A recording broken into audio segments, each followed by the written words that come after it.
Aung San Suu Kyi, a woman known simply as the lady in Myanmar, or Auntie Suu, Myanmar's Mandela, has now been released from her detention in her home there on University Avenue. I'd like to go now to our Stan Grant, who's standing by in Beijing, senior international correspondent Stan Grant, who has spent some time there in Myanmar. And Stan, I'd like to get your take on this. Aung San Suu Kyi emerges into a country which is greatly different to the one 7 years ago when she first began this latest round of detention. When it comes to modern-day politics in Myanmar, how relevant is she? That's a very, very good question, John. The political landscape has changed, and as we heard from our reporter on the ground there, the election gives the government there and the military rulers some legitimacy, you could say. So F9 eventually will come after this.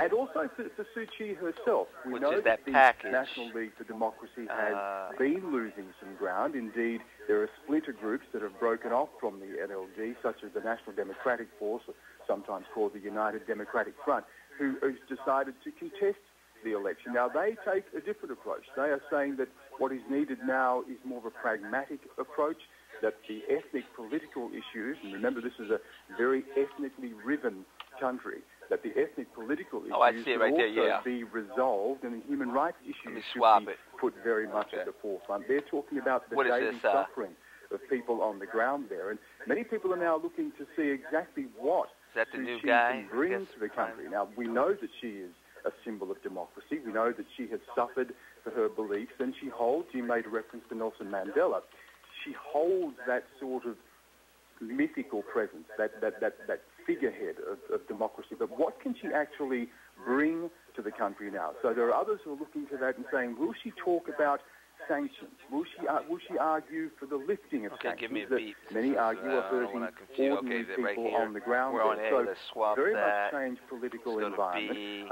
Elections that have now been held, a split in the National League for Democracy, other democratic splinter groups, an ethnically riven country, and a very poor country that is still struggling to survive after the impact of Cyclone Nargis. It is very much a different Tell me if you need that one then, James, that one. And if we ever just some more information coming into us right now at CNN. There are 10,000 supporters we're hearing. This is from Nan Nguyen, her lawyer, saying there are 10,000 supporters in front of her home there in Yangon, and he now has entered her house, and apparently there has been some sightings of Aung San Suu Kyi, with word that she will go to the NLD headquarters very soon, as our reporter on the ground there in Myanmar was telling us. Just when that will happen, we're not entirely sure. We're speaking with our Stan Grant, who has spent some time inside Myanmar. He is in Beijing right now. And Stan, I guess the question also will be, as she emerges from this house arrest, this home detention, the generals too have changed. Than Shwe is still in charge, but there seems to be a new breed of generals that she will have to deal with, and that could prove to be quite difficult for her. Yeah, it's certainly a new breed. You know, I don't think you can underestimate the impact that Cyclone Nargis had. And I spent about a month in the country after that, travelling with a World Bank team that were involved in the rebuilding of the country and the relief effort. And I got to travel very widely. I had a very rare opportunity to speak to people who work in the government. Now, these are not high-level military people. These were middle-ranking people who were engineers, people who worked in the medical field, people who were agricultural experts. Now, I'm back on regular video here. Wanted to make a difference to the lives of ordinary people in Myanmar. You can't underestimate the absolute devastation that Cyclone Nargis brought on the country, not just the potentially hundreds of thousands of lives that were lost. We still don't know how many. But the utter destruction eventually of the we're tossing economy, to that rivers country that relies heavily on agriculture, and they are still recovering from that. Hey, Jake, do me a favor, go to F9. The military leaders were accused of ignoring the people, and ultimately had to open up to overseas aid, to foreign aid. That was a first. I saw U.S. aid vehicles travelling around the country. We know that NGO groups and that other civil society organisations started to appear in the country, and they have stayed since.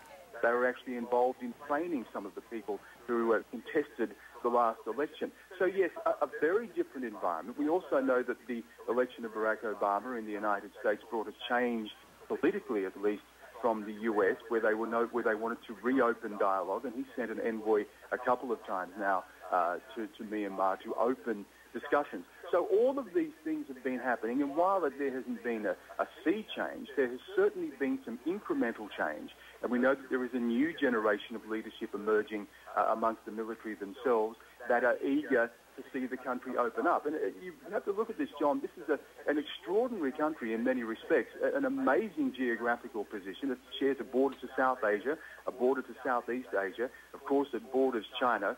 It's incredibly fertile ground. It has a country that has vast natural resources. So there is so much to be gained from opening up. And when I was there, I certainly saw those push factors emerging within the country, a frustration and impatience that things weren't changing, that the older guard needed to be moved aside so that this change could actually take place. And I think that's why we've seen the election, and that's why we're seeing the release of Suu Kyi now. And that brings you back to the point I made before. Others are looking to Suu Kyi and saying, okay, beyond being a symbol, beyond being a figurehead, what do you bring now in a concrete sense to this vastly changed environment that you're re-entering, John?